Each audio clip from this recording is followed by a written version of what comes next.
Out on the grind. I'm getting it. This goes out to my niggas down south that's out there getting that bankroll. This goes out to my niggas out west that's out there shipping them bolos. This goes out to everybody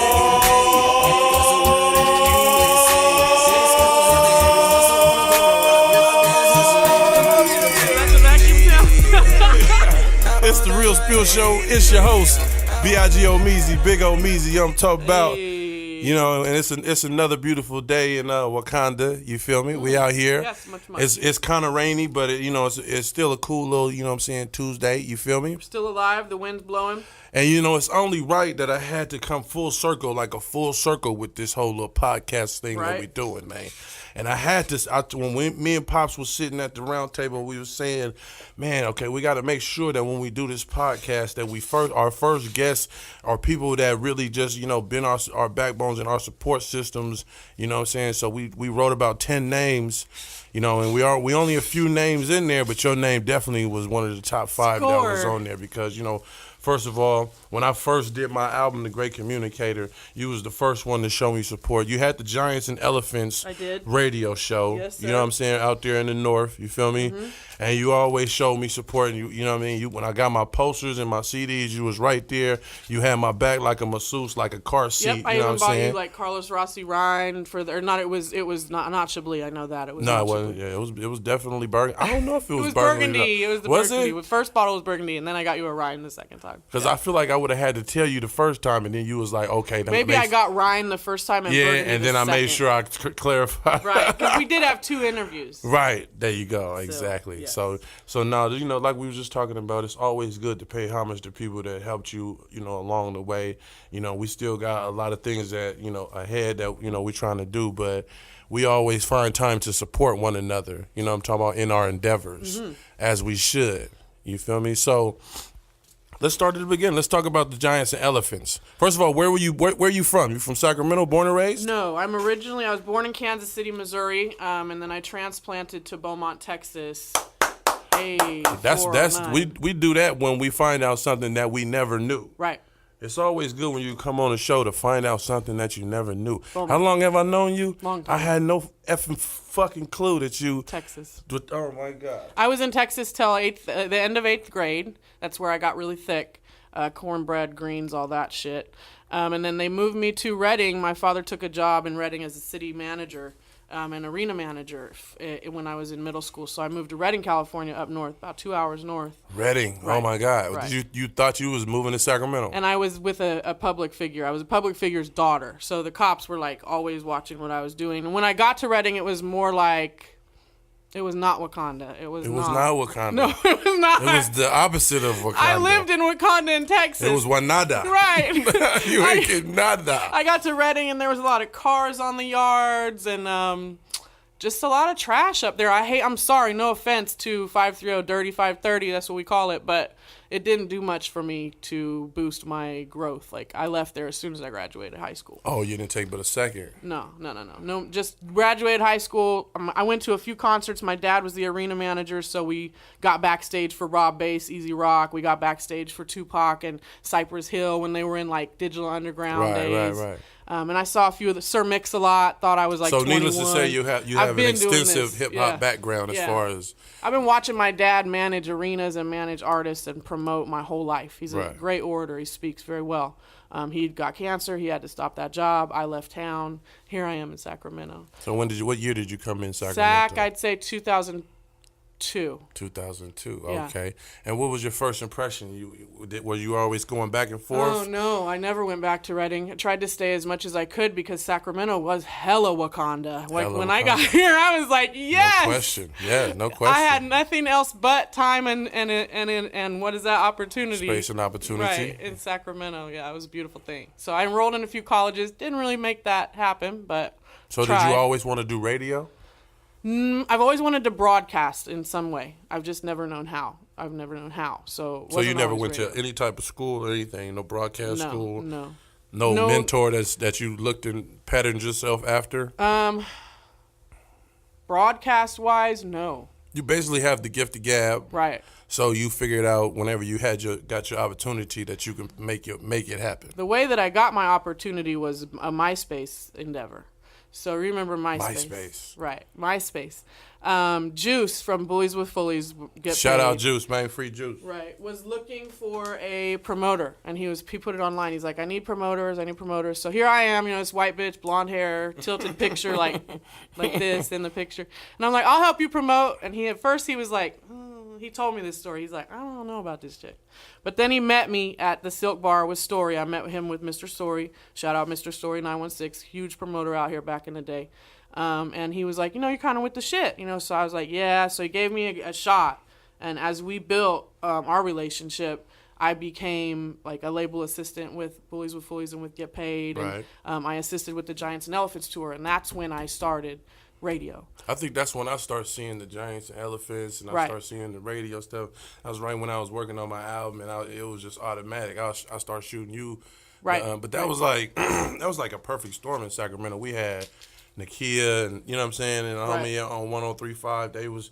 They was popping. They was playing local artists. Mm-hmm. Then you had you guys. You know what I'm saying. So you had a nice little runny run. If you was doing your thing, it made you feel real good. Right. On it, all based off of Stalin and Juice's album. Right. The Giants and Elephants album was a huge connector between Oakland and San Francisco. So it's really funny because I live in Sacramento and I do promote a lot of Sacramento. Right. But I initially started as a Bay Area radio station. No way. I did with J Synth, Tofu.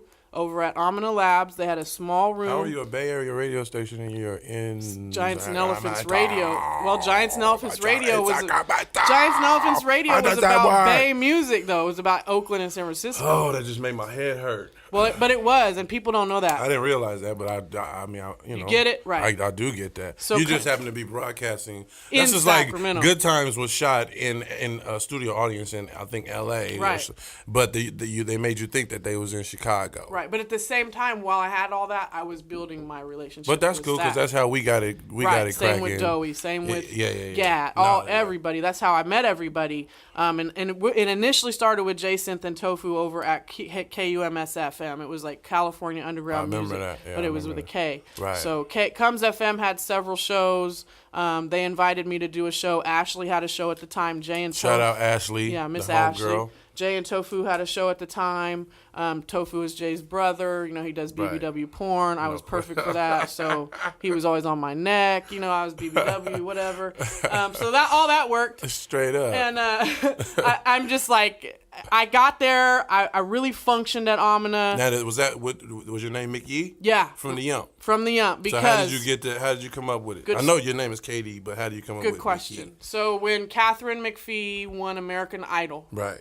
My name is Catherine, and I think I'm a Bay Idol lightweight. So I said Catherine McYeeeeee, and I named it that. And I stuck it with 7 E's, and I trademarked that shit about 10 years ago. And what's crazy is you really had me counting how many fucking E's That's what I you're was supposed putting. to do. Because you said that. It's Omeezy, it's 7 E's. I was like, what the fuck? So every time I had to send you a record or something, I was counting the E's. Mm-hmm. 1, 2, 3, 4, 5, 6, 7.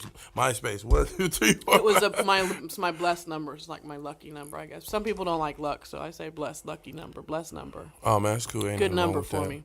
So let's fast forward to right now. Right now, we're fast forward. 2018, 360 Radio. Got it? You know what I'm saying? You had stopped doing music, doing radio for a minute though. Well, I went from Comes to my own radio station over on Expo. Right. By Sanctuary Right, Studios. I went to that one also. And that was Giants and Elephants. That's where Giants and Elephants came about. Okay, yeah. Like, it was solidified. Right. Everybody who was anybody stopped at that studio when they were in town. Yeah, that was so that's crazy. where it all solidified. But Juice went to prison. Right, yeah. And my money kind of dipped. That's my funding, so yeah, I stopped for about 5 years. Right, okay. Shadow held me that down was as a long as he long-ass could. time. Shadow held me down as long as he could, but we couldn't really keep it going. So Right. I went to work, and I was working anyway while I was doing it, but I went ahead and just went back to work. Because it was like, I can't focus on this and make money at the same time. But I couldn't do it. I was young. It was You young. never did it. You never got a job at 103, right? No, I've applied several times. Tosh, I've It's applied crazy several how in my times. mind you were there for a short time or something. It just seemed like it made sense, but didn't make Here's what you're thinking of. Okay. Nakia and Famous came to my station when they went down. Oh, Right. okay. They broadcasted with me. Okay. I gave them shows. Okay, that's what it was. Yeah. Bet that. That was when all the radio stations in town were saying, we play all the hits without the crap. Is that what they were saying? Yeah. Without the crap. That's crazy. I think that they were just talking about the one that said without the rap. Right. The whatever station that is. I was talking to somebody that said they just changed that. They just dropped that. So now But that was real.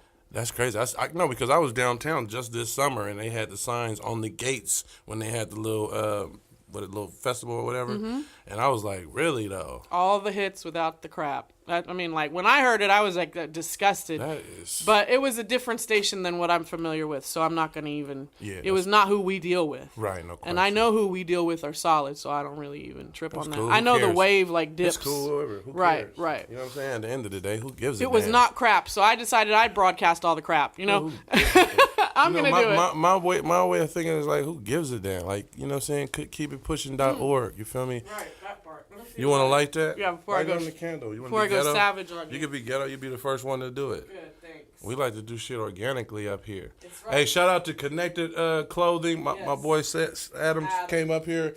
He blessed me because he knew I was going to be doing multiple shows and I was going to, you know what I'm saying, I was going to have to do multiple fits. So he, you know what I'm saying, he came up here and brought that. He brought this. He brought a couple other things.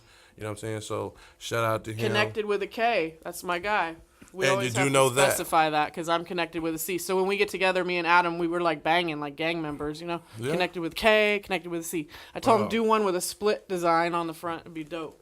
His mom's sick, you know, she's sick and whatnot, so we say a prayer for her, you know, She's to been get in the better. hospital. Yes. That's why he ain't been out wiggling like that, you know what I'm saying? So We love you, Adam. shout out to homie, shout out everybody at Connected, man. They do real good things in the community, you know what I'm saying? Backpack drives and toy drives, all kind of shit. So shout out them. Definitely. I see you got the IND shirt. Shout out to Doey Rock. Yes, this is an original. This was 2 prints right here. 2 of these were printed. He gonna be here Friday. Good. Yes, Doey is one of Sitting my in that seat. main Yeah. supporters and main reasons that I've even gotten this far. Honestly, he's So what's up with 360 Radio? How did that jump off? I was really itching to get on the radio. It was like a bug, and I went and I hollered at DJ Eddie Z, who is the authority over there. And he watched. You know, we just talked. We kicked it for a couple minutes, and he decided that it would fit into his program. And he gave me he let me pick what night. He gave me Monday nights, and I did Monday nights because in my day job I always hated Mondays. I fucking dreaded Mondays. So I was like, let me do something I like on a Monday. Right. And change that whole thought process. So that's why I made it on Monday night. He gave It's me still my hard, spot. though, It huh? is. It is. Even though I haven't had a job in a while. Right. But I have one pretty soon. So it's going to get hard again. But it's still hard on Mondays are just Mondays are Mondays. But in your brain, it all starts in your brain. So if you can start it differently, just try to do that. That's my only suggestion. That's good advice. Right. That's excellent. Try not to be a Monday person. That's excellent advice. Try to make every day the same day. So how's the show been going so far for you? Very successful. I see you got a whole eclectic, different bunch of people that come, you know what I'm saying, from all walks of life, everywhere. You know, you always broadcasting live on Facebook. That's an They call me look. Catie McYeeeeee. You know what I'm saying? Why not? That's what we do. Right. Hello. Right. It's here. The technology's here. That's why I got these Wi-Fi symbols like 10 years ago. I knew it would go crazy in here. So the Connected is linked to the Wi-Fi. It's been very successful. My first 3 or 4 shows were kind of like just trying to get into the groove of things, but I already kind of had a name, so people were already aware of what I do. Right. And now what I'm trying to do is step it up a little bit and make the shows a little more interactive. We're going to start trying to do some skits or some something during the show because I've watched them and they're like, everybody's on their phone. You know, it's Right. like, what the fuck? That's boring. So we need to have something they can visually see other than the interviews while the music's I like playing. just because, you know, it's kind of, it's very hard to get on a celestial, what they call it, terrestrial radio. Right. You know what I'm saying? The 103s, the 105s, the big conglomerates Terrestrial of the world. means the street. So it's better so it's good to be able to have options, you know what I'm saying? Right. And be able to, you know, broadcast, you know, your music and, you know, say your speech to on other Sometimes avenues. it may be just like somebody who has a plight or something they're, you know, fighting for or anything that is worthy of being broadcasted and people need to hear it or see it. I'm down for that. Like, That's what's up. if you hit me, I'm down for that. Like at first it was all free 99. I did everything for free. Then you had to switch up. Well, about a year in, it's like people will pay for this. Right. So I have to pay for being there, you know, and I have to pay for being who I am as an image, as a person. So I took it. Right. And whoever I feel like they want to pay me for my time, so I will take that. And that time is very valuable. Right. So when you pay attention to somebody and you extend the olive branch to them to come on your show, it's to be respected and reciprocated, right? Especially because I'm asking them, I'm not charging them. The ones I ask, I want them to be even more like, damn, she's really fucking with me, you know, because these people here paid their money to be here, you know, like that's the difference to me, at least. Now, when you did the show with the girl from the Thizzler thing. Oh yes, King Key, I was telling Pops that I was already on her Instagram, and I was like, oh, I'm fucking with it. You know what I'm talking about? Oh, like, her music's dope. You know, I was looking at the whole video and all the shit, and I was fucking. I totally was fucking. I fuck with Wu-Tang Clan. You know what I'm saying? So when I seen her on the show, I was like, oh, that's natural. Right. That makes sense. You know what I'm saying? She's popping. Yeah. Especially coming on your show. I seen the Instagram live. Had the food laid out, all the shit. You know what I'm saying? Right. You rolled out the red carpet and all the shit. And then a little video popped off the next day or something. They dropped it while I was on the air with her. Hold on. That's what I've been told. I can't verify that with facts. Different points of views, and some people say it was the next. I saw it the next day, so to me it was the next day. I saw it the next day too. But two people told me that they dropped it. Well, they saw it while I was interviewing her on the air that night, Monday night. So there are two. Have you had conversations with her like since then? I had conversations with her 2 or 3 days after the interview, like intermittently. What was that? We spoke about it. Actually, she spoke about it in the interview briefly, and she spoke about it outside in the hallway. And she was like, "Look, I want to tell y'all, I did this interview thing with Thizzler. I kind of said some shit." Oh, she said it ahead of time? Yeah, she told me. Oh, I didn't know that. I have. No one's asked me. You talking about the same day? Yeah. What the? No one's asked me shit. That's sick. See, that's why it's good to ask questions. That's why I'm like, people are having meetings about this shit and they ain't even talked to the bitch who interviewed her. You know what I mean? Like, I'm the one who talked to her. Well, that's why you're on the Real Spill Show. Thank you. Know So, yes, she brought it up because she was like, I ain't never met anybody in Sac like y'all. Like, you're not fucking weird. You know what I mean? And I was like, okay, like, I'm kind of took off guard because I didn't know what the fuck she was talking about. Like, she just brought it up. Because I already know you all like, right, I'm in the mix. She's like, yeah, no problem. I'm like, okay, cool, move it on, right? We kept it moving. But she kind of clarified it in the hallway again. But I myself, because I'm so involved in my interviewing, like, I didn't hear that the severity of it, like, she didn't say nothing like no jabos and talties. She just said I said some shit. And I was like, okay. So then I go on Instagram. I'm posting all my pictures because she's dope as fuck to me. You know what I mean? We took some pictures. We bonded. And I be looking at her son and shit in the car. We bonded with my whole crew. Bonded all with the her. Girls, because she got hella girls with her. Like, and I don't want to say this in a past tense because I still fuck with the Wu-Tang Clan. Right, yeah. That's genuine for me. But anyway, like, I wake up and I'm like so proud. Usually the next day, like, okay, I had this dope show. I have all these pictures. This bitch is dope. I seen you change your default pic. Oh, it was her. Yeah, most of the time I was in. You was full mode. Full mode. So then I get the I am. Because her movement is like damn near what you perfect. Embodied. Fuck everything. Fuck it. Right. Bitch, what's happening? Right. Like, that's your. Fuck all these dudes, right? I'm with all that shit. You feel me? Right. But I wake up and then I get the I am, like, I am was like heavy hitters in the scene, like, I can't even say name, bam, in my I am. No. What the fuck? You fuck with this bitch? Oh, man. This is your girl? Oh, man. And I watch the video and I'm like, wow, yeah, that was cold. Yeah, that was what they said, the perfect storm or some shit. She told me in the interview, and it's like, if people had listened and actually watched my show and supported my show, they would have heard that, and they would have heard a little bit of this story. Oh, so she said it online. She said it online. Oh, it's on my YouTube. Why you never? Because you can't save Instagram live, so you wasn't. No, she said it on the. It's on the YouTube. It's on my playback on my show. Well, it was permanent shit that couldn't be wiped off. I don't think nobody was gonna be able to fix that. So my take on it, I'm getting all these things and I'm like, fuck my life, right? Because really, truly, it's kind of like they're asking me to fix it, and I'm like, dog, I'm not her mama, right. Like fuck my life. I separate interviews. She didn't say shit about it like until 3 ways in, and I didn't really understand what she was talking about. But then I did get it, and we kind of understood it. But the next morning, anyway, I hit her up and I'm like, yo, you know, like, Sac is kind of fired up right now. That's kind of fucked right. I said, I'm going to, can you, like, help? Like, do you want to say anything to them or anything? Because you were just here, like. Just here. And she's like, I know. She's like, I fucks with you. You know, she really does. She fucks with me. And she was like, I'm going to get back to you because they were gone or something. And I was like, okay, well, I'm just letting you know, like, if you want to drop something, a statement, you can.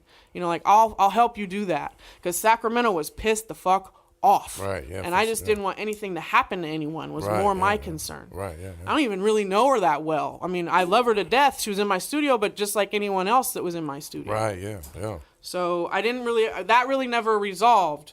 But, you know, time passed and I figured that's what would happen. And it's like, you know, maybe that's just how she feels and that's her opinion and she don't give a fuck. And that's fine. She can feel that way. Right, yeah. That's all I can really say about it. Do I agree with her? No, I don't. I don't think we're 05 Oakland. I don't think that. I think I see a different part of Sacramento, but that's because I live here. It's just you were backed in the corner, you know what I'm saying? And it was like the worst of storms that just unfolded. The you know what I'm saying? perfect scenario. Like, you know, we had Jay Synth on here talking about this because you know he was fired up and he was there and he was, you know, holding it charged. But like you said, nobody really, if people would have just, okay, let's really just talk this, let's communicate with this. Right. I know some meetings or something was supposed to be set up and it was like for 2 weeks or a week from now. Like, right. This shit is already in a vacuum. Come on, man. People are really bubbling. This now and yeah, today. People are like, the oil was hot and hitting skin. Like, it was cooking. Yeah, and people still are upset. But, you know. Exactly. But, you know, once you talk to the sources, because I had no idea that Jay Synth never had any kind of conversation with Thizzler, like, right. or like even had any type of relationship with him. Right. You know what I'm saying? Right. And at the same time, I had no idea that she told us. Spoke to you and told you. I have to be the honest person in here because people are watching. Like, this bitch told me that and we kind of, her and I were like, okay, cool, we hugged it out because I didn't realize it was so bad. You know, like when she mentioned it to me, I didn't know what the severity of it was, and then I seen it the next day. But at the same time, I can't change somebody's opinions and how they speak about a city or a people. At that moment, all you could have did was say, okay, well, we got to stop this shit. Cut. Well, it was like, yeah, exactly. I stopped, and then everybody was like, no play zone for her music, you know, and I'm like, I get it. You know, I'm not going to rub it in the wound on Sacramento and be like, I fuck with this shit. Be like, am I crazy? I'm picking up the, Come I'm on, taking man. that. I'm going to be myself, but I'm not going to fucking murder y'all out. Like, what the fuck, blood? No. Mm-mm. You know me. I hate confrontation and I hate problems. Yeah. I want something to be like smooth. Right, yeah. That interview was fucking rocking, dude. I believe it. I watched some of it. I did. I was like, this is how crazy it was on some real time. Cause you know with Instagram Live, I followed old girl from Oakland. You know what I'm talking about? You know, just because you know she chronicled it from Oakland all the way up to getting to you. Right. You know what I'm saying? Yeah. And then chronicle going up the stairs, all that shit. So I watched all that shit with her and her girls and all the shit. And we got down. So I was like, okay, this is real. This is some organic shit. This is gonna be next level. Right. You know what I'm saying? Right. And you know, whatever, you know. It happened. I think unfortunately this is my opinion, and she has her own opinion. I'll have my own opinion. Right. She's young. She said some shit. Maybe she feels it. Maybe she doesn't. But she's gonna keep it moving because that's just who she is. Yeah, well, she's keeping it moving. I'll be checking. You know, I'll be checking in, and she getting more likes and more this and more that. Well, a lot of it was because we gave her to her here. That's what I'm trying to say. So Sacramento. It was like as soon as that was over, she was back on fire. She was on fire. She on fire. I don't know. Wait. I don't know. But answer me this though. Why are my numbers fucking anemic? You know what I mean? I don't know. Yeah, I'm the fucking conduit, and my numbers is weak as fuck. I don't know. It's just, you know. Stupid. I don't use hashtags. I need to use hashtags. You never know, man. You know, you just keep on pushing. That's all we could do. Right. And that's what I did for that. You remember that song I did called Reinvent It with Guanill and Jay Gibb? Yes. You know what I'm saying? I've done that twice or 17 times. Actually. You feel me? Yeah. It's all about staying persistent and consistent and not listening to motherfuckers and just doing your. Because how many interviews have you done? Over 500. Over 500. I think that's pretty good. Chronicles, I think that's legendary shit. You know what I'm saying? Big legend, right? You know what I'm saying? So not people are Thank a you. lot. Not a lot. I'm the great communicator, but not a lot of people, and humbly, but not a lot of people are communicators. Right. And to be sitting and to be able to sit down in front of all different displays and walks of life and say your speech, that's a talent. That's a gift that Right. God gave Thank you. you. I appreciate You know what I'm saying? So ain't Thank nobody never gonna take that away from you. Thank you. Everybody can have their opinion. Nobody is perfect in this world. Right. Let ye with the motherfucking with the glass house cast the motherfucking first stone. Right. If your backyard and all the shit it ain't got no leaves and shit, Right. then you know what I'm saying. Ho, if you a hoe, you don't get to call me a hoe. Motherfucking Right. rake. You understand me? If you fucking, you don't get to say I'm fucking. Yeah. If your bowling ball ain't shined up, don't play on my lane. All kind of little weird shit. If you're broke, you don't get to say I'm broke, bro. Because everybody in the same boat and book at the end of the day, bro. You know what I'm saying? I see all these people on the live feeds too. Look at Yeah. that. Shout out. What's up, everybody? We're Yes. just talking real talk on the Real Spill Show. Everybody, whoever, you know. I did want to give some credit though to Doey Rock for that. Kahali, when that all went down, he hit me and we talked, and I was like, I feel like I'm getting a bad rap. People might We got to have each other's backs, man. We got to have conversations with each other before we persecute and ridicule. So he went our online people. and made a huge speech about it and was like, she don't got nothing to do with this. She was just doing what she does. Yeah, you book somebody, you ain't psychic, like, you know what I'm saying? Right. No. You think somebody would want to commit career suicide and shit on a hobby? And I'd still This is a hobby. You want to career suicide my hobby. It's done. It's over. All that money and all that time. And that $2 million, all the endorsements. Just stab me in the eye. Like, I'm done. Yeah, right, bitch. I ain't going nowhere. I don't give a fuck. Doing this because, you know what I'm saying, at the end of the day, SAC does need outlets for people to be able to say their speech. And, You know what I'm saying? And at the end of the day, we as artists are always tested with shit like this. Every artist gets tested with shit like this. You know what I'm saying? And it's how you meet and overcome that and make your way out of that makes you tougher. You know what I'm saying? So when something else pop up, you know how to do it, how to deal with it. You know how to see it. You know what I'm saying? Man, how many runs and courses have I been through at this point? Shit, I got a lot of experience under my belt. All this shit is getting to be like normal. Right. We just bounce right past it. You just gotta bounce right past it. You just move through. You just look at bitch ass Trump. All kind of shit. He got Stormy Daniels and shit. He got he got all kind of shit going on right now. He about to meet with Putin and the Korean dude. You know what I'm saying? Was Kim Jong and shit. He got all kind of shit going on. It was a real tense subject for me though for a while because I went up to the Top Shelf Radio the next night on Tuesday night at 360 Hennessy. Shout out Hennessy. And the gas team was there, like Rico, Regina, and they were going in on Thizzler and King Key, and I was in the hallway like, I'm not